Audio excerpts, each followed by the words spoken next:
Assalamualaikum friends, welcome back to my channel novels by Areej Shah. तो friends चलें हम time waste किए बिना नावल की नेक्स्ट एपिसोड स्टार्ट करते हैं।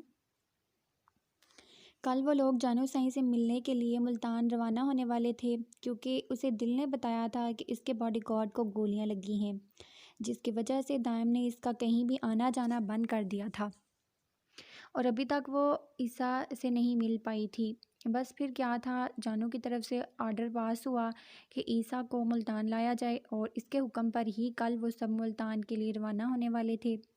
रुक जाओ छोटू, हम कल जानू से मिलने जाने वाले हैं, क्या हम उसके लिए गिफ्ट नहीं लेंगे? अब ये उसके लिए गिफ्ट लेकर जा रहे हैं।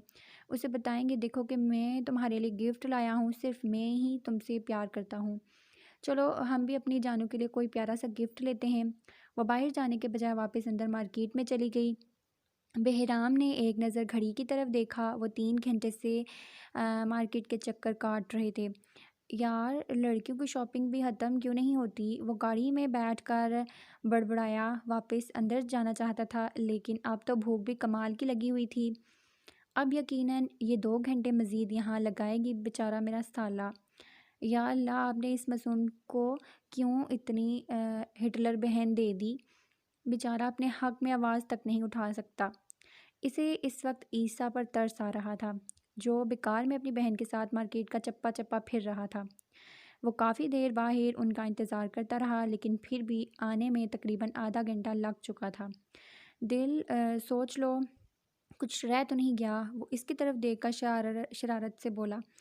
खुदा के लिए रहम करें भाई, मैं थक चुका हूँ, वो मिन्नत भरे अंदाज में बोला। तो बहराम ने कहका लगाया, ओके बाबा, मैं कुछ नहीं लेती और अब हम लंच के लिए चलते हैं, दिल ने मुस्कुराते हुए कहा। इसकी मुस्कुराहट देखकर बहराम को झटका सा लगा। अगर यही बात बहराम ने की होती तो वो इसकी और अपनी नानी दादी इसे याद करवा देती, लेकिन यहाँ तो लाडला भाई था जिसके लिए 7 खून भी माफ़ थे। इस मैडम का सारा गुस्सा, सारा एटीट्यूड, सारे नखरे सिर्फ़ और सिर्फ बहराम शाह के सामने थे।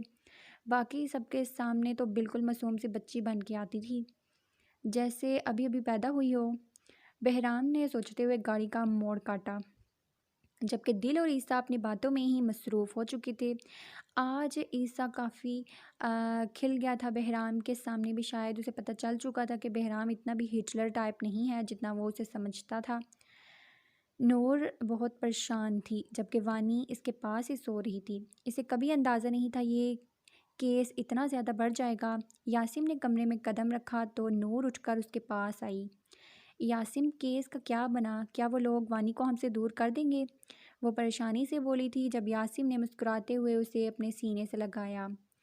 अम्मा साईं, आपकी पोती को आपसे कोई दूर नहीं कर सकता। आपने इसके सामने जिक्र तो नहीं किया? वानी को सोते देखकर पूछने लगा। नहीं नहीं, मैं क्यों उसके सामने जिक्र करने लगी? उसकी अपनी ही मस्ती ख़त्म नहीं होती और ना ही बातें ख़त्म होती हैं कि कोई और अपनी बात ख़त्म करे। वो मौका ही कहाँ देती है कि दूसरा उसे कुछ कहे। हाँ, तो आपको यही तो बतूनी बच्चे अच्छे लगते हैं ना? अब संभालें इसे। बाबा साईं अभी नहीं आए? वो नूर के पास ही बैठकर पूछने लगा, जबकि नशाल बाहर उसके आने पर खाना लगा रही थी। वो सुबह वानी से वादा करके गए थे कि आते हुए इसके लिए कोई स्टोरी बुक लाएंगे। अब फ़ोन किया, अ, याद उन्हें नहीं रही, जिस पर यह नाराज़ होकर सो गई। और हैदर ने कहा है कि वो आते हुए स्टोरी बुक लेकर आएंगे, वरना इसने रूठना नहीं छोड़ना। नूर ने हंसते हुए बताया। वानी, नूर और हैदर दोनों की ज़िंदगी का अहम हिस्सा बन चुकी थी। वो दोनों तो इसे प्यार से वानो कहते थे। इसका सारा वक्त उन दोनों के साथ गुजरता था। और तो और वो निशाल को तंग करती थी और ना ही इसको ज़्यादा देर सोने देती थी। ज़्यादातर सोती भी उन्हीं के पास थी वो, जिसकी वजह से अब यासिम अपना ज़्यादा वक्त निशाल के साथ गुजारता था। निशाल को पहले पहले बहुत फ़िक्र होती थी कि वो नूर और हैदर को तंग करेगी, लेकिन नूर ने कहा, बेहतर होगा कि तुम हमारे और हमारी पोती के मामले में ना पड़ो, अपने शोहर को संभालो, अपनी पोती को हम संभाल लेंगे। जिसके बाद निशाल के मुंह पर ऐसी चुप लग गई कि अब तक उनके सामने नहीं बोली। वानी क्या करती है क्या नहीं, नूर हैदर का मामला था। वो इनको तंग करती है या नहीं, निशाल को कोई मतलब नहीं था। उन लोगों ने जैसे ही घर में कदम रखा, जानो साईं चिल्लाते हुए उनकी तरफ आई थी और दिल भी उसी के अंदाज में आगे बढ़ते हुए उसे अपने गले से लगा रही थी। जबकि बहराम तो बड़ी अम्मा साईं के सामने अच्छा खासा शर्मिंदा हो गया था। आखिर ये लड़कियां कहीं पर भी खुश क्यों नहीं रहती, अपने होश क्यों खो बैठती हैं? मिलने के बाद खामोश होना ही है तो पहले ही खामोशी से मिल लें, इतना शोर शराबा करने की क्या ज़रूरत है? लेकिन ये बात ना तो आज तक लड़कियों को समझ आई थी, ना ही आगे कभी समझ आनी थी। इसीलिए बहराम ने हमेशा की तरह खामोश रहना बेहतर समझा। जबकि दाइम ईसा और बहराम से मिला था, रस्मी अंदाज में हाथ मिलाने के बजाय आज वो पहली बार बहराम के गले लगा था। और बहराम भी इसके इस तरह से करीब आने पर बुरा मनाए बगैर इसके गले से लगा था। जबकि जानो बहराम और ईसा से मिलने के बाद इन्हें इस्माइल बाबा के कमरे में ले जाने लगी। वैसे तो उन्होंने कहा था कि वो अपने घर में ही रहेंगे, लेकिन इसके बावजूद भी जानू ने अस्पताल से डिस्चार्ज होने के फ़ौरन बाद अपने घर लेके आई थी और कहा था कि वो खुद ही इनका ख्याल रखेगी। बहराम को जब पता चला कि इस्माइल बाबा ने जानू साईं की जान बचाते हुए अपने बाजू पर गोली खाई, तो वो इनका शुक्रगुजार हो गया था। हाँ, लेकिन दाइम पर उसे गुस्सा आया था। इसकी बहन की जान को खतरा था, किसी ने इस पर जानलेवा हमला किया था। तो ये इतनी बड़ी बात है, दाइम ने इससे क्यों छुपाई? और इस बात का अंदाज़ा दाइम उसके चेहरे से लगा चुका था। थोड़ी देर पहले की मुस्कुराहट और खुशी उसके चेहरे से गायब हो चुकी थी। यकीनन वो इसे तन्हाई में बात करना चाहता था। छोटू, ये मेरा बेटा है, मेरा दोस्त, मेरा बच्चा। वो इसे अपने घर को जिससे मिलाते हुए बोली, जो किसी को खुद भी बहुत प्यारा लग रहा था, जिसे वो अगले ही लम्हे अपनी बाहों में उठा चुका था। लेकिन इससे ये बात अच्छी नहीं लगी थी कि जानू उसे छोटू कहकर बुलाए। देखो, मैं तुमसे सिर्फ 1-2 साल ही छोटा हूँ, इसलिए बेहतर होगा कि तुम मुझे मेरे नाम से पुकारा करो, छोटू नहीं। मैं तुम्हारे लिए छोटू नहीं हूँ, वो गुस्से से बोला। देखो, तुम्हें सब बचपन से छोटू ही बुलाते आए हैं और मैं भी तुम्हें छोटू साईं ही बुलाऊंगी। तुम भी तो मुझे जानू बुला रहे हो, मैंने तो माइंड नहीं किया। जानू फ़ौरन से उससे बोली, अगर तुमने मुझे छोटू बुलाया तो मैं दोबारा कभी तुम्हारे घर नहीं आऊँगा। वो धमकी देते हुए बोला, जो असर भी कर गई थी। अरे ईसा मेरे भाई, तुम गुस्सा क्यों कर रहे हो? चलो तुम मेरे बेबी से मिलो। वो फ़ौरन लाइन पे आते हुए बोली, जिस पर ईसा ने मुस्कुराते हुए फ़खरिया अंदाज में बेबी यानी कि इसके खरगोश को देखा। ईसा यहाँ आकर काफ़ी ज़्यादा खुश लग रहा था। दिल को भी अच्छा लगा था कि इतने दिनों के बाद वो भी थोड़ा आज़ाद और खुश नज़र आया था, वरना शायद वो दिल और बहराम की शक्ल देखकर बोर हो चुका था। दिल तो इसे खुश रखने की हर मुमकिन कोशिश कर रही थी, लेकिन लड़कों की पसंद और उनके खेल लड़कियों से अलग होते हैं। दिल बहुत चाहने के बावजूद भी उसकी पसंद पर खड़ी ना उतर सकी। ना तो उसे फुटबॉल खेलना आता था, ना ही क्रिकेट, लेकिन आज वो काफ़ी खुश था क्योंकि जानू सही इन सब कामों में भी नंबर 1 थी। शाम का खाना खाने के बाद वो एक बार फिर से ईसा के साथ मसरूफ़ हो चुकी थी। वो कुछ ही देर में इसके बेस्ट फ्रेंड बन चुकी थी। उसे क्या पसंद था, क्या नहीं, वो कौन से ड्रामे और फिल्म में शौक रखता था, क्या पढ़ता था, कौन सा जानवर उसे पसंद था, कौन सा कलर उसे पसंद था, यहाँ तक कि उसे कोई लड़की तो पसंद नहीं। इस तरह के और भी बहुत सारे सवाल जानू उससे पूछ गई थी और मस्ती ही मस्ती में वो भी उसे हर सवाल का जवाब दे चुका था। और उसने भी पूछा था, कहीं तुम्हें कोई लड़का पसंद तो नहीं? जिस पर जानू उसका हाथ थाम कर उस सीधा दाइम के सामने लाकर खड़ा किया और कहा कि ये मुझे पसंद है। जिस पर उसने कहा था कि तुम उनसे शादी कर लेना। और जानू, जो कि पहले ही उसके आइडिया पर अमल कर चुकी थी, एक बार फिर से फ़खरिया अंदाज में उसे बताने लगी कि वो पहले ही शादीशुदा हैं। और इसके अंदाज पर इसने तालियां बजाकर उसे दाद दी। तुम्हें मेरा बेबी पसंद है? वो फिर से पूछने लगी, जिस पर ईसा का जवाब हाँ था।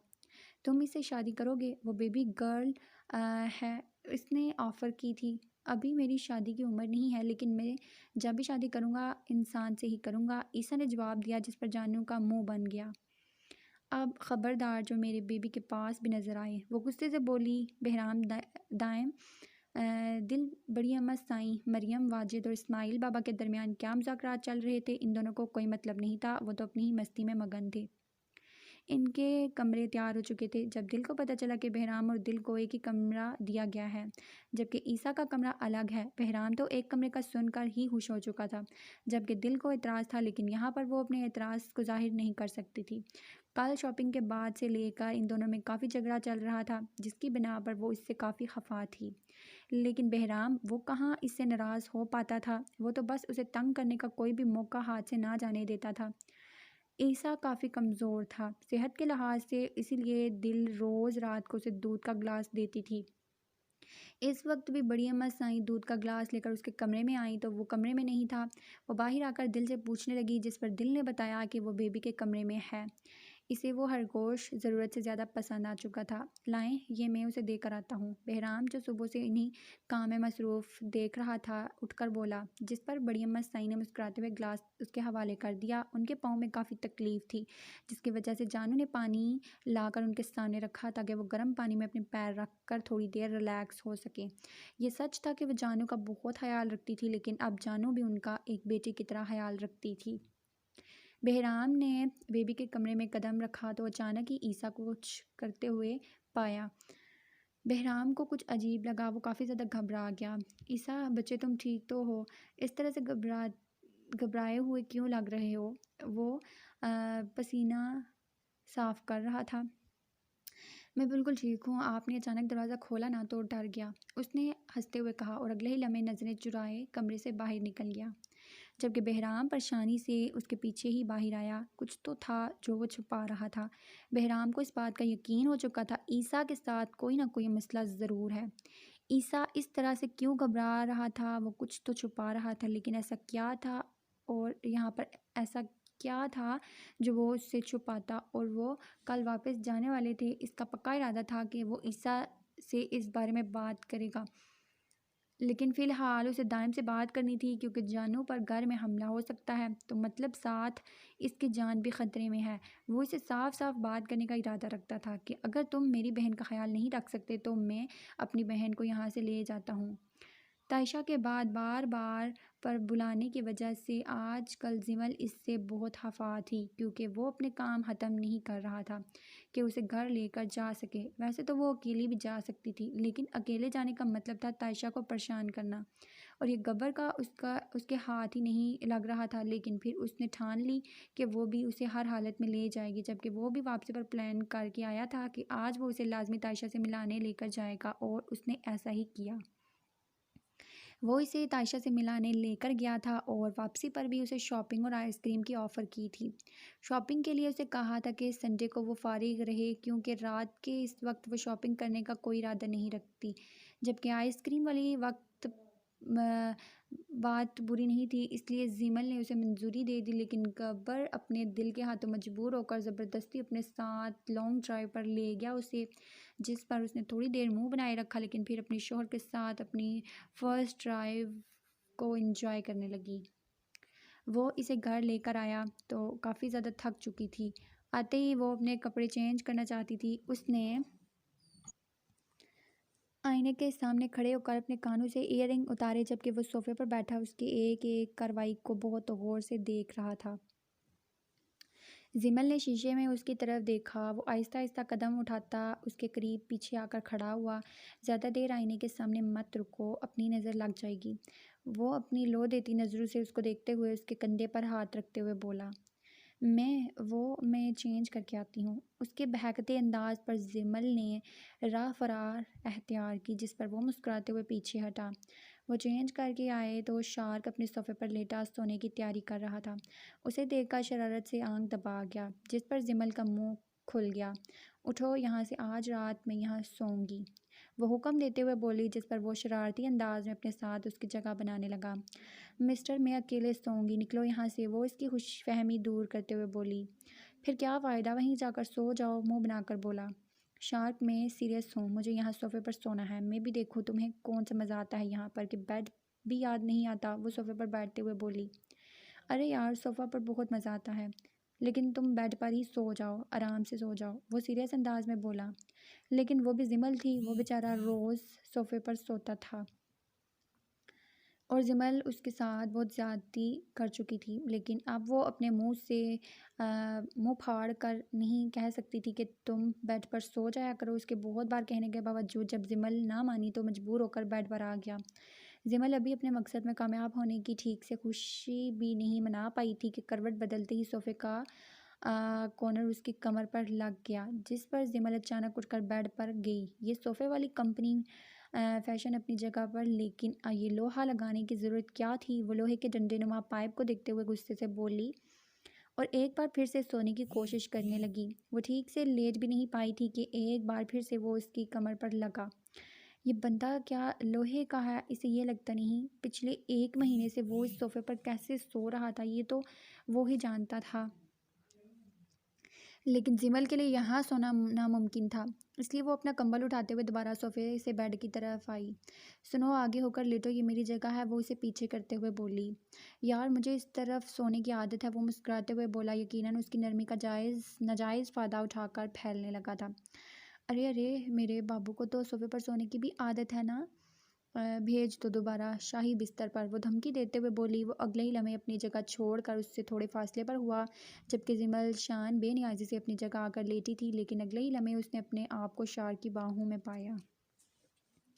मेरे साथ फ्री होने की ज़रूरत नहीं है, वो अपनी मुस्कुराहट दबाकर बोली थी, जबकि शार्क उसकी गर्दन में मुंह दबाए हल्के हल्के हराटे ले रहा था। जिम्मल को थोड़ी देर में ही एहसास हो चुका था कि उसे बेड पर अपने करीब ला कर वो बहुत बड़ी गलती कर चुकी है, क्योंकि इसके इतने करीब हराटों की आवाज़ पर उसका सोना नामुमकिन हो चुका था।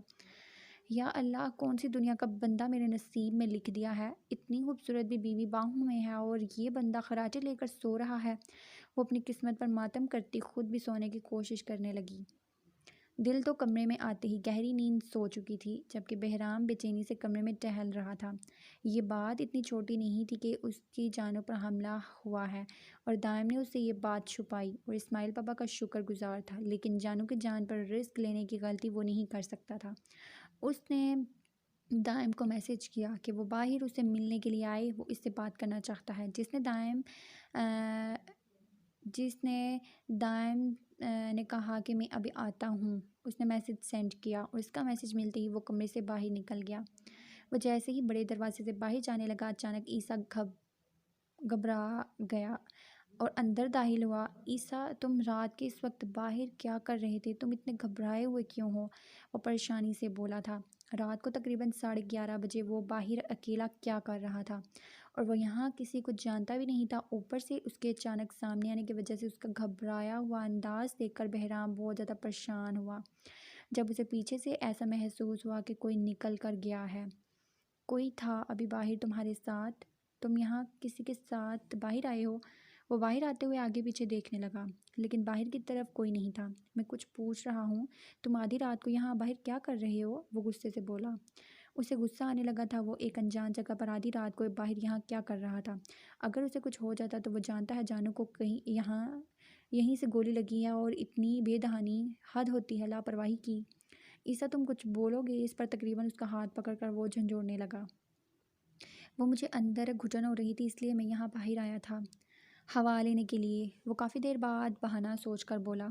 शायद दाइम के आने की वजह से उसकी घबराहट में कमी वाक़ई हुई थी। झूठ बोल रहे हो तुम, सच बताओ मुझे, तुम यहाँ बाहर अकेले क्या कर रहे थे?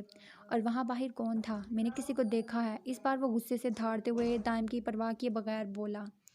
ईसा, मैं आखिरी बार पूछ रहा हूँ, बताओ मुझे, वहाँ पर कौन था? तुम मुझे परेशान कर रही हो। वो सचमुच में उसकी मशकूक हरकत पर परेशान हो चुका था। बहराम, रिलैक्स, बच्चा है, कोई ईसा बेटा, तुम जाओ अपने कमरे में, ये हम सुबह इस बारे में बात करेंगे। दाइम को बहराम का अंदाज खतरनाक लगा, इसलिए वो ईसा को मंजर से हटाते हुए बोला, जबकि ईसा को तो जैसे मौका मिल गया था वहाँ से निकलने का। वो फ़ौरन ही अपने कमरे की तरफ चला गया, जबकि बहराम बाहर के पीछे देखने लगा। कोई तो था जिसे ईसा उससे छुपा रहा था। यही अंदर, बाहर से कोई नहीं आ सकता। बहराम, तुम बेफजूल में परेशान हो रहे हो। कोई भी था तो घर का ही होगा, दाइम ने समझाते हुए कहा। इसकी वापसी को लेकर जानू उदास हो चुकी थी। वो काफ़ी देर से अपने गले से लगाए समझाता रहा उसे कि इसका जाना बहुत ज़रूरी है। वो काम करता है और अगर वो वापस नहीं जाएगा तो उसका काम नहीं हो पाएगा। जानू को इतना समझाने के बाद जब वो थोड़ी सी समझी तो उसने दाइम की तरफ इशारा किया और इसका ख्याल रखने की स्पेशल ताकीद की। तभी वाजिद आया। सर वो सीसीटीवी। उससे पहले कि बात पूरी करता वो दाइम ने उसे घूर कर खामोश रहने का इशारा किया, जिस पर वो अपनी बात अधूरी छोड़ चुका था। मैंने तुम्हारा गिफ्ट गाड़ी में रख दिया है, जानू ने उससे मिलते हुए कहा। तो वो खुशी से बाहर अपनी गाड़ी की तरफ चला गया, जहाँ बेबी एक छोटे से बास्केट में कैद था, जिसे देखते ही वो खुशी से चहक उठा। इसका बहुत ज़्यादा ख्याल रखना, ये मत होना कि ये सिर्फ तुम्हारा नहीं है, ये मेरा भी है, जानू ने उसे याद दिलाया, जिस पर वो मुंह बनाता हाँ में सर हिला गया। अब उसे बेबी को उसके साथ शेयर करना था। ये कौन सा तरीका था गिफ्ट देने का? अगर दे दिया है तो पूरा दे दो। वो गाड़ी में बैठे उसे प्यार करते हुए बड़बड़ाया, जबकि उसकी बड़बड़ाहट सुनकर दोनों मुस्कुराए। जानू इस वक्त उन दोनों को सी ऑफ कर रही थी, जबकि दाइम ने उसके हाथ से मेमोरी कार्ड ले लिया। मैंने तुमसे क्या कहा था, ये मेरी और तुम्हारी पर्सनल बात है। अगर बहराम को शक हो जाता इस बारे में तो पता करो और जल्द से जल्द मुझे सारी इन्फॉर्मेशन दो। अपनी जानू का ख्याल मैं अकेले रख सकता हूँ, इसके भाई की ज़रूरत नहीं है मुझे। उसे लगता है कि मैं जानू का ख्याल नहीं रख सकता, लेकिन मैं अपनी जानू का ख्याल भी रख सकता हूँ। इस पर हमला करने वालों को मौत के मुंह तक पहुँचा सकता हूँ। मेमोरी कार्ड को अपनी जेब में रखते हुए बोला। वाजिद को भेजकर वो जानू की तरफ मतवज्जा हो चुका था, जो उसके पास आकर खड़ी हुई। इसे पीछे से दाइम ने अपनी बाहों में ले लिया। अब वो हमेशा तुम्हारे पास तो नहीं रह सकते ना, अपना मूड तुम ठीक करो, हम घूमने चलते हैं। वो इसे पीछे मोड़ते हुए बोला। मैंने बेबी को ईसा को दे दिया, इसे बहुत पसंद था, मैंने अच्छा किया ना? वो इसकी तरफ पलटी मासूमियत से पूछ रही थी। तुमने बहुत अच्छा किया, लेकिन तुमने ऐसा क्या किया? तुम्हें भी तो वो बहुत बहुत पसंद था ना? वो इसके बाल कानों के पीछे करते हुए बोला कि तुमने ऐसा क्यों किया? जी मैं अब बड़ी हो गई हूँ, मैं एक मैरिड वुमेन हूँ। अब मैं क्या बेबी के साथ खेलती अच्छी लगूंगी? अच्छा ये वजह है, वाकई ये तो बहुत बड़ी वजह है। अब तुम मैरिड वुमेन हो, तुम अपनी शादीशुदा ज़िंदगी की जिम्मेदारियां निभाओगे, राइट? वो इसकी कमर पर हाथ रखता उसे अपने करीब करते हुए मुस्कुराकर बोला, जिस पर जानू ज़ोर ज़ोर से हाँ में सर हिला रही थी, जबकि दाइम इसके इस खूबसूरत एतराफ़ पर उसके लबों को फोकस करते हुए उसके चेहरे पर झुका था, जिस पर जानू पीछे हटते हुए नाकाम होकर उसके कॉलर को अपने दोनों हाथों में पकड़ चुकी थी। इसके हाथों को अपने कॉलर में महसूस करते हुए वो मज़ीद उससे खुद में भीग चुका था। जानू को ऐसा लगा जैसे उसकी टांगों में जान ख़त्म हो चुकी है। इस वक्त पूरी तरह उसके रहम और करम पर थी, लेकिन शायद दाइम उस पर रहम करने का बिल्कुल कोई इरादा नहीं रखता था। आज अपने जज्बात पर काबू ना करते हुए उसकी तरफ कदम बढ़ा चुका था, लेकिन फिर उसे जल्द ही एहसास हुआ कि यह मासूम सी लड़की इसकी शिद्दत को ज़्यादा देर तक बर्दाश्त नहीं कर सकती। इसने अगले ही लम्हे उसके नाजुक लबों को अपने होठों के गिरफ्त से आज़ाद किया। क्या हुआ मैरिड वुमेन, तुम तो अभी से घबरा गई? ये सफ़र बहुत लंबा है। नरमी से उसके माथे का बोझा लेता उसे वहीं छोड़कर खुद अंदर चला गया। तभी बड़ी अम्मा सही बाहर निकली। क्या हुआ जानू सही, तुम इस तरह से इतनी सुर्ख क्यों हो रही हो? बुखार तो नहीं हो रहा? तबीयत तो ठीक है तुम्हारी? वो परेशानी से उसके माथे को छूते हुए पूछ रही थी। अब वो इन्हें क्या बताती कि इसके साथ जो हुआ उसके बाद उसका चेहरा क्या, इसका पूरा बदन कांप रहा है। वो बिना उनकी तरफ देखे खामोशी से अंदर चली गई। उसे क्या हुआ है? वो अंदर आते हुए मरियम से पूछने लगी। बड़ी अम्मा साईं, मुझे तो लगता है आपके मशवरे भी जानू पर उल्टा ही असर दिखा रहे हैं। आपने ही तो कहा था कि वो एक शादीशुदा लड़की है और उसे अपनी जिम्मेदारियां समझनी चाहिए, टाइम का ख्याल रखना चाहिए, हमेशा उसके पास रहना चाहिए, उसके आसपास किसी लड़की को नहीं आने देना चाहिए, सिर्फ उसका हक है उस पर। अब ये इतने हक जताएगी तो वो भी आगे से थोड़ा बहुत हक तो वसूल करेंगे ही ना। मरियम हंसते हुए बोली थी, जिस पर बड़ी अम्मा साईं अचानक उसका कान पकड़कर मरोड़ चुकी थी। क्यों? अरे मेरे बेटे और बहू की जासूसी करते रहते हो। मैं नहीं कर रही थी। अब वो फिल्में दिखाएंगे तो मैं क्या करूं? कसम से मैंने ज़्यादा कुछ नहीं देखा, फ़ौरन ही अंदर आ गई थी। मरियम शरारती अंदाज में अपनी सफाई पेश कर रही थी। उसके इस अंदाज पर अम्मा साईं मुस्कुराई। वो तो बस जानू को यही बताती थी कि वो किस तरह से दाइम का ख्याल रखे, हमेशा उसके साथ रहे और अपनी जिम्मेदारियों को समझने की कोशिश करे। उन्होंने कल कह दिया कि इसे अपने बेबी से ज़्यादा दाइम का ख्याल रखना चाहिए। इसके बेबी से ज़्यादा दाइम को उसकी ज़रूरत है और इनकी हर बात की तरह इस बात को भी ज़रूरत से ज़्यादा खुद पर हावी कर चुकी थी। गाड़ी अपनी मंजिल की तरफ रवां दवां थी। दिल कब से उसकी खामोशी को नोट करते हुए बार बार पीछे मुड़कर देख रही थी। क्या हुआ छोटू, आज तुम इतने खामोश क्यों हो? तुम्हारी तबीयत तो ठीक है ना? वो फिक्रमंदी से पूछने लगी, जिस पर वो मुस्कुराकर हाँ में सर हिला गया। जी दीदा, मैं बिल्कुल ठीक हूँ। आपको ऐसा क्यों लग रहा है? इसकी फिक्रमंदी पर वो मुस्कुराकर पूछने लगा, कहीं दिनों से तुम खामोश थे। एक तो इतनी मुश्किल से तुम्हें भूलने की आदत डाली है, इसलिए अब तुम्हारी खामोशी मुझे बिल्कुल अच्छी नहीं लगती। हमेशा बोलते रहा करो, हमसे बातें किया करो, हम तुम्हारे अपने हैं। वो मोहब्बत से उसे समझा रही थी, जबकि उसकी मोहब्बत से भरपूर अंदाज पर बहराम भी मुस्कुराया। बिल्कुल ठीक कह रही है तुम्हारी बहन, हम तुम्हारे अपने ही तो हैं। तुम अपनी हर परेशानी हमसे शेयर कर सकते हो। तुम्हें कोई भी मसला है तो हमें बताओ, हम हल करेंगे। रात को तुम्हें घुटन हो रही थी, अब कैसी तबीयत है? बहराम ने दिल की बात तो में हिस्सा लेते हुए पूछा, जिस पर ईसा परेशान हो चुका था। क्या घुटन हो रही थी कि तुमने मुझे क्यों नहीं बताया? दिल परेशानी से बोली। हाँ, रात को उसकी तबीयत काफ़ी ज़्यादा ख़राब थी। इतनी ख़राब थी कि ये अकेला लॉन में चला गया। देखो, इस तरह से अकेले किसी अनजान घर में बाहर नहीं जाते। खैर, कौन था वो बाहर तुम्हारे साथ? मैंने देखा था। बहराम इसके चेहरे की उड़ती हवाइयाँ देखकर पूछने लगा। जी कोई नहीं था, आपको गलतफ़हमी हुई है। मेरे साथ तो वहाँ कोई भी नहीं था, ना ही मैंने किसी को देखा। मैं बस थोड़ी देर बाहर रहा, फिर वापस अंदर अपने कमरे में जा रहा था कि सामने से आप आ गए। ईसा ने घबराहट को छुपाते हुए बोला।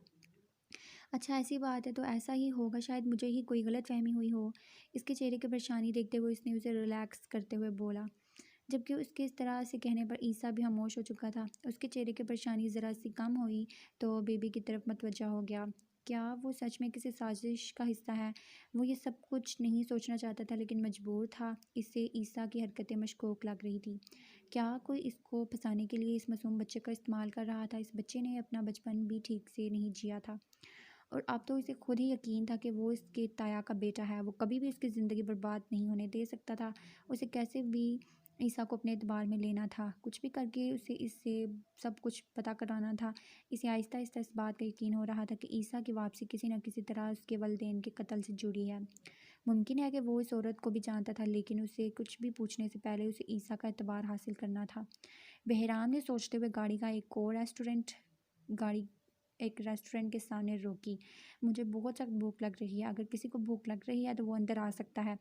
वो गाड़ी से उतरते हुए ईसा को आने का इशारा करके दिल को इनवाइट किए बगैर चला गया। ये कौन सा तरीका हुआ बुलाने का? वो गुस्से से ऊंची आवाज़ में बोली, मैं सिर्फ अपने भाई के लिए आ रही हूँ, आपके साथ लंच करने का मुझे कोई शौक नहीं है। वो गाड़ी का दरवाज़ा ज़ोर से बंद करते हुए उसके पीछे आई, जबकि उसकी हरकत पर बहराम और ईसा दोनों मुस्कुराए। ईसा के गले में हाथ डाले उसे अंदर की तरफ ले जा रहा था। यार, इसके साथ इतना वक्त कैसे गुजारते हो, उकताते नहीं? उससे वो ईसा से पूछने लगा। आप उकता जाते हैं? ईसा ने सवाल किया। अपनी ज़िंदगी से भी कोई उकताता है क्या? वो उसे जवाब देकर एक नज़र पीछे मुड़कर देखने लगा। जहाँ कुछ फासले पर वो मुंह बनाए उनके पीछे पीछे आ रही थी, लेकिन उसे साफ अल्फाज में बता चुकी थी। यार, मैं तो कीमा खाऊंगा, मेरी जान बसती है कीमे में। वो उसका आर्डर देते हुए शरारती अंदाज में दिल को देता था, क्योंकि उसे पता था कि इस होटल के मेन्यू में दिल को सिर्फ कीमा पसंद है। दीदा, आप भी यही खाएंगी? ईसा ने पूछा। नहीं छोटू, मुझे कीमा जहर लगता है, मुझे वो मुंह बनाकर गुस्से से बोली। बहराम आज तक समझ नहीं पाया था इस लड़की को, हर वक्त इस पर गुस्सा क्यों चढ़ा रहता है। शायद वो अपना प्यार छुपाने के लिए हर वक्त इस पर गुस्सा करती रहती है। वो शरारत से भरपूर नज़रों से उसे देख रहा था, जबकि थोड़ी देर के बाद उनके आर्डर के मुताबिक खाना लग चुका था और इसके सामने बैठा बहराम उससे जला जला कर कीमा खा रहा था, जबकि वो बनाती अपने सामने रखे खाने को बराए नाम खा रही थी। वो आज रोज़ की बनिस्बत काफ़ी लेट हो चुका था। कमरे में कदम रखा तो उसकी बसंती गहरी नींद में थी। वो एक नज़र मुस्कुराकर उसकी तरफ देखते हुए फ्रेश होने चला गया। वापस आया तो वो भी गहरी नींद में थी कि अचानक कुछ याद करते हुए वह बेड से उठकर अलमारी की तरफ आया और अपने कुछ कपड़े निकालते हुए एक नज़र उसकी तरफ देखकर मुस्कुराते हुए चेंज करने चला गया। कुछ ही देर में वो गब्बर की तरह तैयार होकर बिल्कुल उसके करीब आया। गब्बर को बुला रही थी मेरी जान, वो मुस्कुराया। जिमल नींद में सो रही थी, अपने करीब 10 से 12 परफ्यूम की मिली जुली महक पर फ़ौरन जागी। हाँ तो बसंती, क्या कह रही थी तू? मेरी चमक छमक छल्लो, तुझे शार्क से ज़्यादा गब्बर चाहिए? तो आ गया तेरा गब्बर। वो उसके दोनों हाथों को अपने मजबूत हाथों में थाम कर तकिए से लगाकर उसके सुराहीदार गर्दन पर लब रख कर उसकी सांस रोक चुका। ये तुम क्या कर रहे हो शार्क, छोड़ो मुझे। उसके इतने करीब आने पर वो घबरा गई। शार्क नहीं, मेरी बसंती, तेरा गब्बर जिसे बुलाया था तूने। वो इसका चेहरा देखते हुए इसके लबों पर झुका। उसके इतने करीब आने पर वो बेबस होकर उसे देखने लगी। अपने नाजुक लबों पर इसका लम्स महसूस करके उसने अपने हाथों की गिरफ्त से उसे छुड़ाने की नाकाम कोशिश की। बसंती, आज तेरे नखरे नहीं उठाऊंगा। तू जैसा चाहती थी मैं वैसा बन के आया हूँ। और उसके लबों को आज़ाद करते हुए बोला और अपनी बात मुकम्मल करते हुए दोबारा उसके लबों पर झुका, जबकि जिमल मुकम्मल तौर पर उसके हसार में बेबस होते हुए अपने आप उसके नाम कर चुकी थी। और गुजरती रात के साथ वो उसे सिमटता चला गया। वो देर रात को घर वापस आए और घर आते ही वो बेबी को लेकर अपने कमरे में चला गया। छोटू कहाँ है, डिनर नहीं करेगा? दिल को टेबल पर उसे खाना लगाते देखकर पूछने लगी। पता नहीं, अभी तक नहीं आया, लगता है सो गया। मैं उसको जगा के लाती हूँ, आप शुरू करें। वो उसे कहते हुए अंदर की तरफ जाने लगी जब बहराम ने उसे रोका। तुम जल्दी से मेरे लिए एक कप चाय बनाओ, तुम्हारे लाडले को मैं बुला के लाता हूँ। बहराम जो पहले ही कह चुका था कि वो खाना नहीं खाएगा, लेकिन दिल बार बार ज़बरदस्ती खाना खाने के लिए कह रही थी, तो वो उसकी बात मानकर कमरे से निकल आया। लेकिन उसके चाय वाले हुक्म पर भी वो उसे घूरे बिना ना रह सकी। एक मेरी मासूम माँ थी जो बाबा साईं के लिए चाय बना बना कर थक जाती थी, और एक ये है, न जाने ईश्वरों को चाय की लत कहाँ से लग जाती है। वो किचन में जाते हुए बड़बड़ाई। बहराम की बात सुनता छोटू के कमरे की तरफ चला गया था। अभी उसने दरवाजे पर हाथ रखा था कि उसे अंदर से किसी की बातों की आवाज़ सुनाई दी। मतलब क्या, वो जाग रहा था। अपने बेबी को तो वो बाहर बने छोटे से एनिमल हाउस में रख के आया था, तो खुद किससे बातें कर रहा था। बहराम ने परेशानी से दरवाज़ा खोला, जबकि अचानक दरवाज़ा खुलने पर ईसा के हाथ में मोबाइल छूटकर ज़मीन पर गिरा, जो इसने जानबूझकर गिराया था। अब ईसा घबराए हुए उसे देख रहा था। तुम्हारे पास फ़ोन कहाँ से आया ईसा? किसने दिया है ये फ़ोन तुम्हें? वो ज़मीन पर गिरा सस्ता सा फ़ोन उठाकर बोलने लगा, जो कि बंद हो चुका था। उसका शक यकीन में बदल चुका था। वो सच में किसी साजिश का हिस्सा था। मैं पूछ रहा हूँ ये फ़ोन कहाँ से आया, और तुमने मुझे देखते ही उसे ज़मीन पर फेंका। किससे बात कर रहे थे तुम? जल्दी बताओ मुझे, वरना तुम्हारे हक़ में बेहतर नहीं होगा। कि वो इंतहाई गुस्से से बोला जब दिल कमरे में दाखिल हुई। कि इंसान को सहमे हुए देख कर वो परेशानी से ईसा के करीब आते हुए अपने साथ लगा चुकी थी। क्या हो गया है आपको? बहराम सिंह क्यों डांट रहे हैं बच्चे को? दिल को अपने भाई पर गुस्सा करना बिल्कुल अच्छा नहीं लग रहा था। दिल, पूछो इससे, इसके पास तो मोबाइल कहाँ से आया? इसके पास तो मोबाइल नहीं था। किसने दिया इसे ये मोबाइल? किससे बात कर रहा था? पूछो। ये मेरे आने से पहले और मुझे देख कर इसने फ़ोन एकदम से नीचे ज़मीन पर गिरा दिया। पूछो इससे। ईसा, बता दो मुझे, वरना मैं मोबाइल का डाटा निकलवा कर पता कर लूँगा। उसे इस वक्त ईसा पर बहुत गुस्सा था। बस कर दे बहराम साईं, यही फ़ोन इसे मैंने दिया था। हम इसके लिए नया फ़ोन लेने जाने वाले थे, लेकिन फ़िलहाल मेरे पास यही फ़ोन था जो मैंने इसे दे दिया। वो मोबाइल इसके हाथ से लेकर ईसा के हवाले कर चुकी थी, जबकि इसके इस हद तक साथ देने पर बहराम गुस्से से कमरे से बाहर निकल गया। शायद वो दिल की मौजूदगी में कभी भी ईसा को कुछ नहीं बोल सकता था। थैंक यू रिदा, मेरा साथ देने के लिए। मैं अपने हॉस्टल में एक लड़के से बात कर रहा था। वो मेरा दोस्त था, वहाँ अकेला होता है, लेकिन अगर मैं बहराम लाला को ये बात बताता तो वो कभी मेरा यकीन नहीं करते। न जाने क्यों मुझसे इतनी नफरत करते हैं। ईसा की आंखों से आंसू बहने लगे। नहीं, वो तुमसे नफ़रत नहीं करते। उनके गुस्से को नफ़रत का नाम मत दो। तुम्हें बहुत चाहते हैं। वो अपने सीने से उसे लगाए उसे समझा रही थी। मैं कल ही तुम्हें अपने साथ लेकर जाऊंगी और एक अच्छा सा फ़ोन दिलवाऊंगी। ये फ़ोन तो टूट गया, और वैसे भी इसमें तो सिर्फ कॉल ही हो सकती है। ईसा, तुमने मुझे बताया नहीं कि तुम्हारे पास फ़ोन है। वो इसे बेड पर बिठाते हुए आगे पीछे बातों में लगाने लगी, जबकि बहराम के इस तरह से इस पर गुस्सा होने पर भी उसे गुस्सा आ रहा था। बहराम सही, आपका आइडिया काम तो करेगा ना? मेरा मतलब, आपने जो कुछ सोचा है इसमें कुछ गड़बड़ तो नहीं होगी? वो इसके कमरे में आई, उसके करीब बैठकर पूछने लगी, जबकि बहराम ने हाँ में सारी लाया, उसे यकीन दिलाया। उसने तुम्हें कुछ बताया नहीं, उसका फ़ोन था? बहराम के पूछने पर दिल ने ना में सारी लाया। तुम्हें क्या लगता है वो सच बोल रहा है? बहराम ने एक बार फिर से पूछा, जिस पर दिल ने फिर ना में सारी लाया। वो इतना ज़्यादा घबरा चुका था कि दिल को मजबूरन उसका साथ देना पड़ा। ये छोटी सी बात नहीं थी कि उसने उसे भी फ़ोन छुपा के रखा था। वो जब से यहाँ आया था, बहराम का बस यही कहना था कि वो किसी साजिश का हिस्सा है। दिल इस बात को कबूल नहीं कर पा रही थी, लेकिन जब बहराम ने ये कहा कि हो सकता है ये सब कुछ वो औरत उससे करवा रही, और अगर ऐसा हुआ तो बहुत बड़ी मुसीबत में फंस सकता है, तो अपने भाई को वो किसी भी मुसीबत में फंसते हुए नहीं देख सकती थी। यही वजह थी कि इसने बहराम का साथ देने का पूरा पूरा इरादा किया। बहराम अ, दिल काफ़ी एक दिन से सोच रहे थे कि वो ऐसा क्या करें जिससे ईसा उन्हें इस बारे में कुछ ना कुछ बता दे। बहराम तो काफ़ी दिन से उसके यतीम खाने से इसकी इन्फॉर्मेशन निकाल रहा था, लेकिन वहाँ से कुछ भी नहीं पता चला। तो अब उन लोगों ने सोचा था कि वो इसी से ही असल बात जानने की कोशिश करेंगे। वो बहराम को कभी कुछ भी नहीं बताएगा, लेकिन हो सकता है कि वो दिल को कुछ ना कुछ बता दे, क्योंकि वो समझ चुका था कि दिल इससे बेपनाह मोहब्बत करती है और वो इसकी हर बात पर एतबार करती है, और दिल भी अपने भाई को बचाने के लिए कुछ भी कर सकती है। और वो भरपूर तरीका बहराम का साथ दे रही थी ताकि सारी हकीकत सामने आए और वो किसी भी मसले में ना फंस जाए। अब आगे क्या प्लानिंग है वो इससे पूछने लगी, जबकि उसके इस कदर सीरियस अंदाज पर बहराम ना चाहते हुए भी मुस्कुराकर उसका हाथ थाम कर अपनी तरफ खींच चुका था। आगे की प्लानिंग बच्चे दो ही अच्छे, छोटा घराना खुशहाल घराना। वो इसकी कमर में हाथ डालता ऐसे शर्माने पर मजबूर कर चुका था, जबकि इस तरह से अपने करीब करते हुए इतनी बेबाक गुफ्तगू पर दिल के गाल लाल हो गए।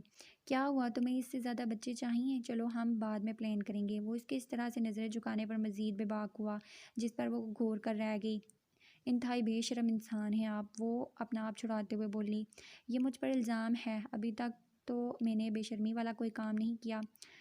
फिर मैं बेशर्म कैसी? तुम मुझे कैसे कह सकती हो?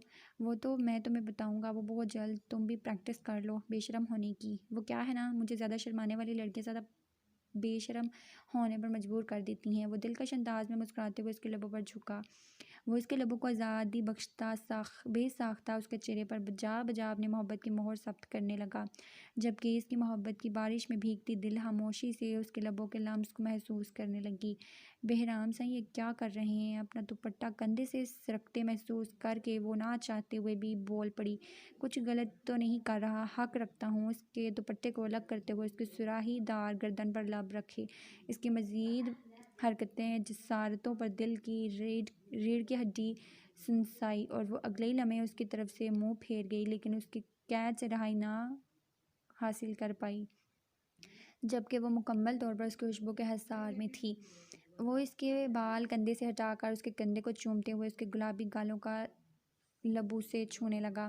आई लव यू दिल, मैं सारी दीवारें गिरा देना चाहता हूँ। मैं चाहता हूँ कि तुम भी मुझसे ऐसी ही मोहब्बत करो जैसी मैं तुमसे करता हूँ। तो मैं खुद से दूर जाता देख कर मैं बेबस हो जाता हूँ, लेकिन आज तुम्हारी दूरी ना बनाने पर हैरान हूँ। क्या तुम्हें मेरा छूना अच्छा लग रहा है? वो इसका रुख अपनी तरफ फेरते हुए इसके चेहरे को अपने हाथों के प्याले में लिए मोहब्बत से बोला। आपका छूना मुझे कभी भी बुरा नहीं लगा बहराम साईं, आप मेरे शोहर हैं, मुझ पर हक रखते हैं। आपका छूना, मेरे करीब आना मुझे अच्छा लगता है, लेकिन और अच्छा तब लगेगा जब ये टेंशन ख़त्म हो जाएगी, माजी की सारी पहेलियाँ सुलझ जाएंगी। अब मैं आपके साथ एक नई ज़िंदगी की शुरुआत करूँगी। हम अपना घर बनाएंगे, उसे बसाएंगे, जहाँ हमारे अपनों की यादें होंगी, मैं और आप होंगे, ईसा होगा, और हमारी बहुत सारी छोटी बड़ी खुशियाँ होंगी। वो इसके सीने पर सर रखे आहिस्ता आहिस्ता बोल रही थी, जबकि वो इसकी धड़कनों को महसूस करता उसे खुद में भीग चुका था। ऐसा ही होगा दिल, देखना कुछ दिन और सब कुछ ठीक हो जाएगा। वैसे मुझे नहीं पता था कि तुम मुझसे इतनी मोहब्बत करती हो। वो इसे अपने साथ लगाए शरारती अंदाज में बोला, तो दिल ने उसके सीने से सर हटाकर घूर कर उसे देखा।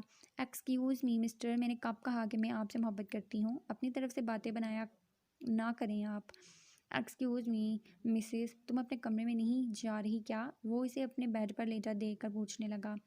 क्या आप चाहते हैं मैं चली जाऊँ? वो इसकी नज़रों में नज़रें डाले एतबार से बोली, जिस पर वो फ़ौरन नफ़ी में सर हिला गया, जबकि उसके करीब आने पर दिल उसके सीने पर सर रख कर उसके बिल्कुल करीब आई। दिल, मैं तो चाहता हूँ कि तुम मेरे इतने करीब आओ कि सांसों को भी हमारे दरमियान से गुजरने की इजाज़त ना मिले। वो इसे अपने हसार में कैद करते हुए शिद्दत से बोला, जबकि इसके सीने पर सर रख कर वो आंखें मौन चुकी थी। नींद आहिस्ता आहिस्ता इस पर हावी हो रही थी और कुछ ही देर में वो गहरी नींद सो चुकी थी, जबकि इसके बिल्कुल करीब बहराम कितनी देर इसके पुरसुकून चेहरे को देखता रहा। रात का न जाने कौन सा पहर था जब कोई दबाव पाँव कमरे में दाखिल हुआ। वो दोनों एक दूसरे के बिल्कुल करीब गहरी नींद सो रहे थे, जबकि इनके करीब खड़ा तीसरा वजूद बहुत गौर से बहराम के सीने पर देख रहा था। और फिर देखते ही देखते उसने अपने पीछे से एक चमकदार चीज़ निकाली और दूसरी तरफ से बिल्कुल बहराम के पास आया। जब अचानक उसकी आंखों से आंसू बहने लगे, उसने अपनी तमाम तर जमा करते हुए उसके सीने पर वार करना चाहा, लेकिन उसकी हिम्मत जवाब दे चुकी थी। वो जिस तरह से आया, आहिस्ता आहिस्ता वापस कमरे से निकल कर अपने कमरे की तरफ चला गया। इसका फ़ोन बज रहा था। कल ये फ़ोन ख़राब हो चुका था लेकिन इसने बहुत कोशिश से अपना ये फ़ोन ठीक किया। आई एम सॉरी, मैं नहीं कर पाया, मैं अपने भाई को नहीं मार सकता, प्लीज़ समझने की कोशिश करें, वो मेरे भाई हैं, मैं ऐसा नहीं कर सकता। वो रोते हुए बोला। ठीक है बच्चे, तुम्हारे साथ कोई ज़बरदस्ती तो नहीं है, तुम बहराम को नहीं मार सकते तो ठीक है, मैं दिल को मार देती हूँ। वो अब फैसला तुम्हें कर और अब फैसला तुम्हें करना है, तुम्हें अपनी सगी बहन अजीज़ है या बहन का शोहर। अल्फाज उसके कान में गूंज रहे थे जबकि फ़ोन बंद हो चुका था। वो वहीं ज़मीन पर बैठकर तड़प तड़प कर रोने लगा। इतने बरसों के बाद उसे अपने मिले थे और इतनी आसानी से कोई उसे इनसे दूर कर रहा था।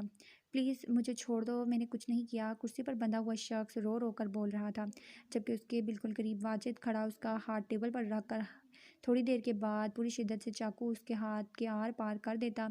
क्या कहा तुमने? कुछ नहीं किया। मैं दानिश शाह सूरी की बीवी पर जानलेवा हमला किया है। बताओ तुमसे ये काम किसने करवाया? इसके बालों को पीछे से पकड़कर उसे कुर्सी के साथ लगाते हुए ज़ोरदार तमाचा उसके मुंह पर मारा। मुझे सिर्फ एक फ़ोन आया था, मुझे पैसे मिले थे इस काम के लिए। वो औरत कौन थी मैं नहीं जानता। उसने कहा कि मुझे दानिश सूरी की बीवी को जान से मारना है और मैं उसे मार देता अगर इस्माइल बीच में नहीं आता। तो वो तफसील बता रहा था जबकि वाजिद का हाथ अब भी नहीं रुका जबकि सामने बैठा दायम उसे गुस्से से घूर रहा था। कौन थी वो बताओ मुझे, वरना उसके इशारे पर वाजिद ने एक और हमला किया। मैं नहीं जानता, कसम से मैं नहीं जानता कि वो कौन थी। मुझे बस ये बताया गया था कि पीसीओ पर मेरे लिए फ़ोन आया है जो मेरी फ्लैट के बिल्कुल पास है। मैं वहाँ गया तो कोई औरत थी और उसने मुझे कहा कि वो मुझे मुँह मांगी रकम देकर अगर मैं दानिश सूरी की बीवी का कत्ल कर दूँ। वो तफसील से उसे बता रहा था लेकिन उसके अंदाज से साफ लग रहा था कि कुछ तो है जो वो छुपा रहा है। देखो अगर अपनी जान बचाना चाहते हो तो पूरी हकीकत हमारे सामने खोल दो, वरना तुम्हारी हड्डियाँ नहीं मिलेंगी किसी को यहाँ। दायम ने गुस्से से कहा। मुझे कुछ नहीं पता, मुझे बस एक बैग मिला था जिसमें बहुत सारे पैसे थे। हाँ लेकिन इस बैग पर एक साइन बना हुआ था। उसे ऐसा लग रहा था जैसे इंग्लिश का आखिरी लफ्ज़ है और फिर इस बैग के जिप की चेन पर एक ऐसा ही साइन लगा हुआ था और उसका भी साइन बिल्कुल इंग्लिश की आखिरी लफ्ज़ जैसा था। वो इससे तफसील बता रहा था जबकि दायम के कान सी करने लगे। इंग्लिश का आखिरी लफ्ज़ यानी कि जेड, मतलब ज़ारा उसे ही अ, अपने नकाम अपना नाम का पहला लफ्ज़ हर जगह लिखने की मैं कैसे भूल गया कि मेरी जानों की सबसे बड़ी दुश्मन सिर्फ ज़ारा है। और क्यों कोई भला मेरी जान पर हमला करने की कोशिश करेगा? वही पागल लड़की ये सब कुछ कर रही है और अब उसे ये सब का अंजाम भुगतना होगा। ज़ारा अब तुम्हें मैं बताऊंगा कि मैं क्या हूँ। अब तुम्हें पता चलेगा कि दानिश सूरी की हकीकत क्या है। वो इंतहाई गुस्से से कहता वहाँ से बाहर निकला। जब मोबाइल पर जानू की कॉल आने पर उसने फ़ोन उठाया। मुझे अभी के अभी शॉपिंग पर जाना है, वो भी आपके साथ। जहाँ भी मुंह काला करके आए हैं घर वापस आए। वो इंतहाई गुस्से से बोल रही थी जबकि उसके अंदाज और बातों पर वो एक बार फिर से ना चाहते हुए मुस्कुराया। मैं वाजिद के साथ हूँ, उसने बताना ज़रूरी समझा। मतलब कि वाजिद लाला के साथ मुंह काला करके आए हैं। घर वापस आए, मैं आपको ठीक करती हूँ। मेरे भाई को भी बिगाड़ के रख दिया है। इंतहाई गुस्से से बोलते हुए अगले ही लम्हे फ़ोन बंद कर चुकी थी जबकि दाइम ने मुस्कुराते हुए फ़ोन अपनी जेब में डाला। अब शहजादी ने क्या शॉपिंग करनी थी ये तो वही जानती थी लेकिन इसके ऑर्डर के मुताबिक इस वक्त दाइम का उसके साथ होना ज़रूरी था। वाजिद मैं जो कहता हूँ तुम वो करो, मैं थोड़ी देर के बाद तुमसे मिलता हूँ। इस वक्त तुम्हारी बहन का ऑर्डर है कि मुझे घर जाना है, उसे शॉपिंग करनी है। वो वाजिद को कहता हुआ वहाँ से निकल चुका था जबकि वाजिद इस शख्स को देखकर जितना हैरान होता उतना कम था। कल तक उसे अपनी ज़ात भी अहम नहीं थी और आज वो लड़की उसके लिए इतनी अहम हो गई थी। बहुत बहुत मुबारक हो, मुझे तो यकीन ही नहीं आ रहा मैं एक साथ दो दो बच्चों की दादी बनने वाली हूँ। ताइशा की खुशी की कोई इंतहा न थी जबकि ज़ीला शर्माते हुए खुद कहाँ जाकर छुप गई उसे समझ नहीं आ रहा था क्योंकि जाजिम उसे मोहब्बत पाश नज़रों से देखकर शरारत से इशारा कर रहा था। अरे यकीन ना करने वाली कौन सी बात है सासू माँ, ये तो आपको मेरा शुक्रगुजार होना चाहिए कि मैंने जेठ जी और जेठानी जी को इतना वक्त दिया। वो सरगोशी नुमा आवाज़ में तायशा के कान में न जाने क्या क्या बोलने वाली थी। अचानक तायशा ने उसका कान पकड़कर मरोड़ डाला। लड़की तुम बाज आ जाओ। तायशा ने हंसते हुए उसके कान छोड़कर गाल पर एक प्यार किया। हाय मैं तो बाज आ जाऊं लेकिन ये मेरा दिल है ना, पता नहीं कौन सी मट्टी से बना है जिसे पंगे लिए बगैर चैन नहीं आता। जर्श कहका लगाते हुए बोली, इन दोनों के दरमियान क्या बात चल रही थी? महफिल में मौजूद कोई शख्स नहीं जानता था, लेकिन इसकी हंसी बता रही थी कि इसने फिर से कोई बेवकूफ़ी भरी बात की है। शाजिम बेटा, गाड़ी निकालो, मैं अभी जुनैद की कब्र पर जाना चाहता हूँ।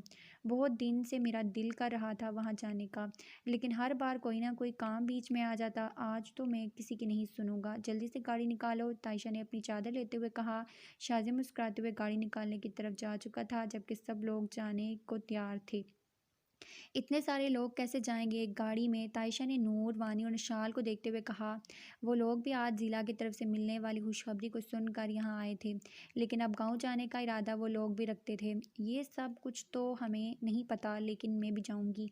बहुत महीने हो गए गाँव नहीं गए, और इसी बहाने निशाल को भी गाँव घूमने का मौका मिल जाएगा। नूर ने मुस्कुराकर निशाल की तरफ देखा, जबकि वानी नारा लगाते हुए उसकी गोद में घुस चुकी थी। मैं गाड़ी निकालता हूँ। जाजिम, जो कि ये भी कब से बैठा इनकी बातें सुन रहा था, उठते हुए तायशा ने हैरत से देखा। शायद 15 साल में ऐसा पहली बार हुआ था कि जाजिम ने जुनैद की कब्र पर जाने के लिए हाँ की हो। इसके इस तरह से देखने पर जाजिम मुस्कुराया। बाप बनने जा रहा हूँ अम्मा साईं, अपने बाप को तो खुशखबरी मैं भी सुनाऊंगा।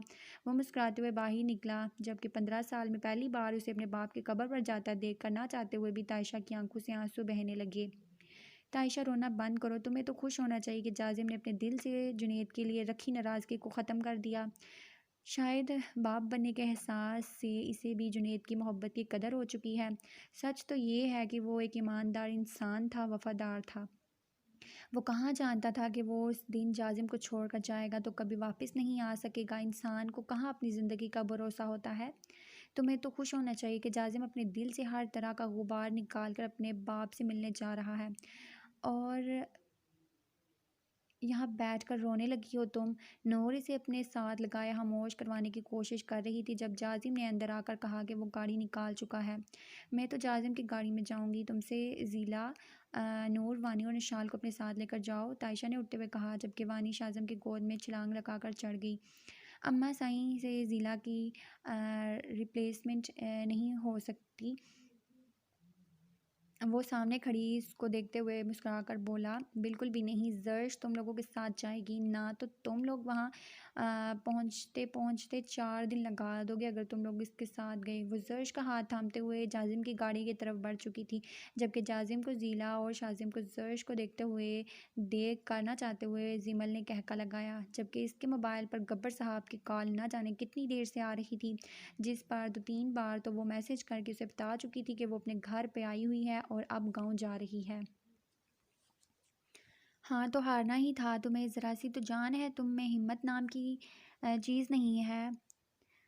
कुछ खाने पीने से ही हिम्मत बनती है, और तुम कुछ खाते पीते हो नहीं, तो जितनी की हिम्मत तुम्हारे जीतने की हिम्मत तुम में कहाँ से पैदा हो।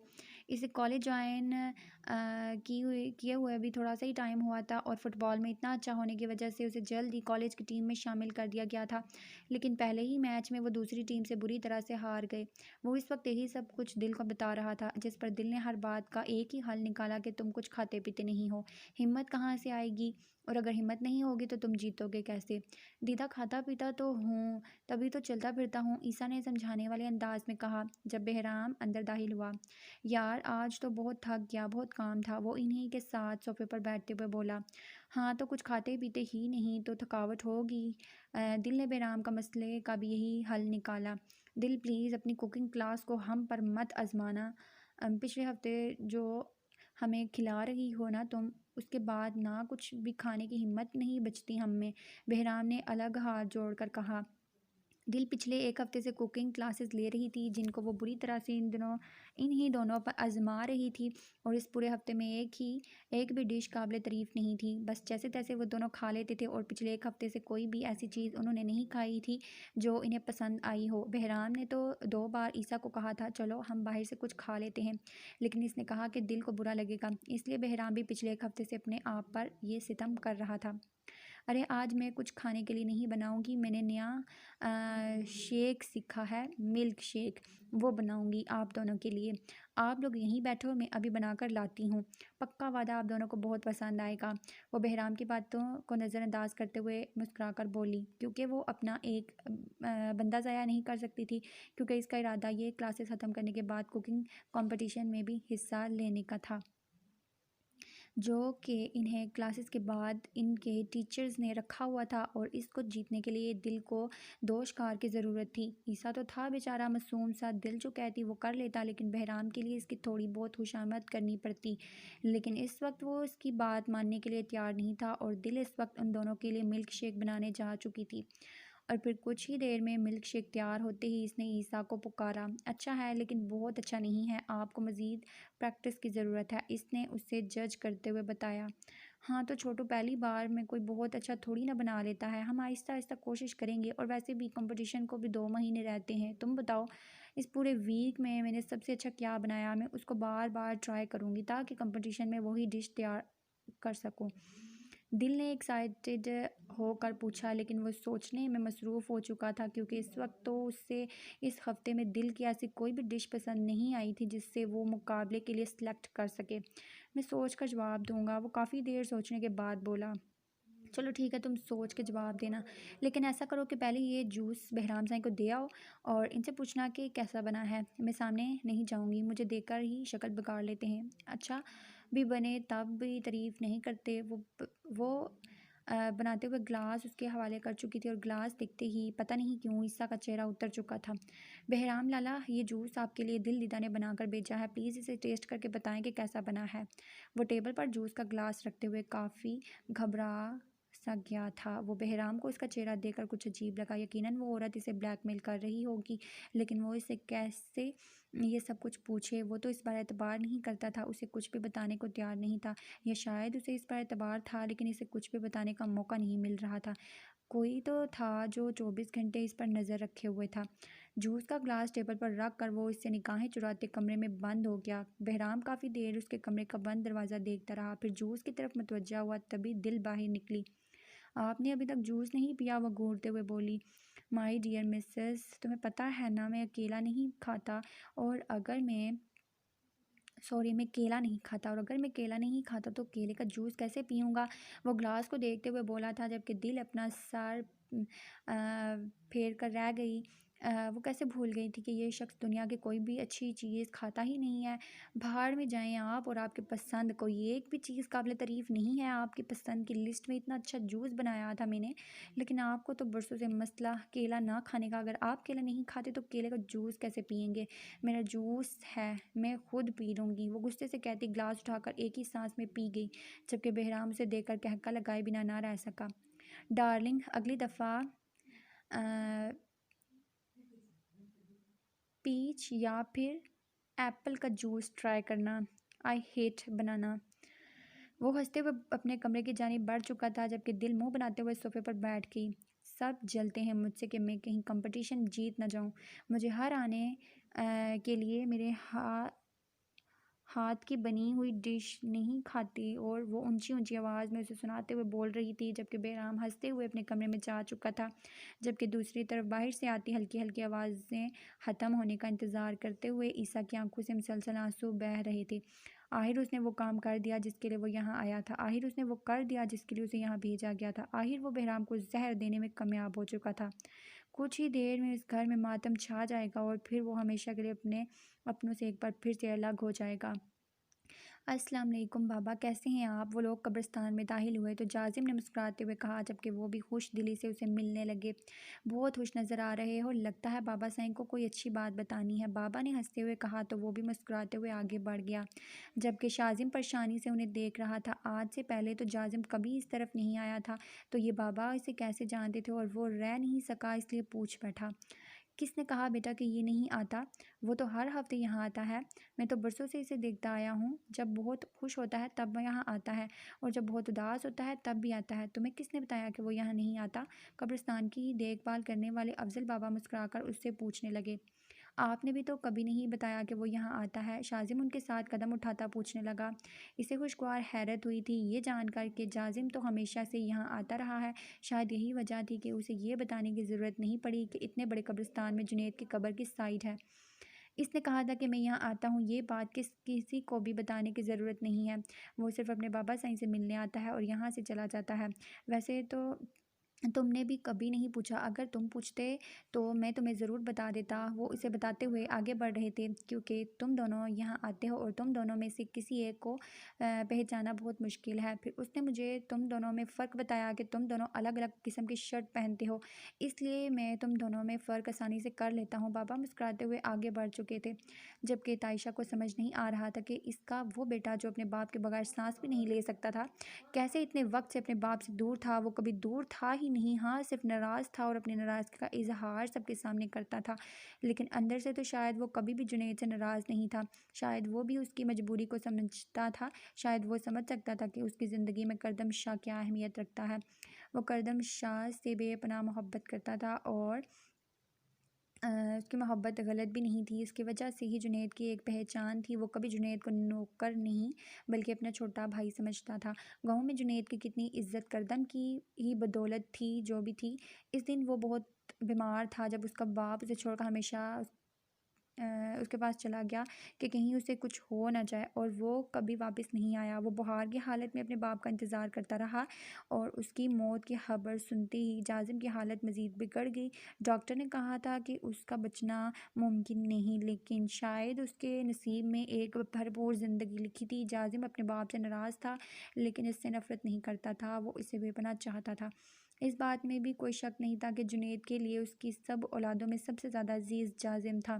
उसकी खामोशी और सुलझी तबीयत, अपने आप में मगन रहना, जिस चीज़ को चाहना उसके लिए हद कर जाना, वो पूरा का पूरा दूसरा जुनैद खान था। कोई भी उसे देखता तो सब यही कहते कि ये तो बिल्कुल जुनैद पर गया है। जबकि शाजिम की तबीयत कहीं ना कहीं तायशा के अक्स थी। शौक, चंचल, हर वक्त मस्ती मजाक करते रहना। लेकिन सच था, जाजिम और शाजिम दोनों ही तायशा और जुनैद की पहचान थे। जुनैद ने अपनी वफा के नाम पर अपने बच्चों तक को बीच में ना आने दिया। जिमल में इसकी जान बसती थी। अगर वो चाहता तो उस दिन करदम को छोड़कर अपनी ज़िंदगी में वापस आ सकता था, अपने हंसते खेलते घर को एक बार फिर से आबाद कर सकता था। लेकिन वो नहीं आया, क्योंकि करदम उसके लिए बेहद अहम था।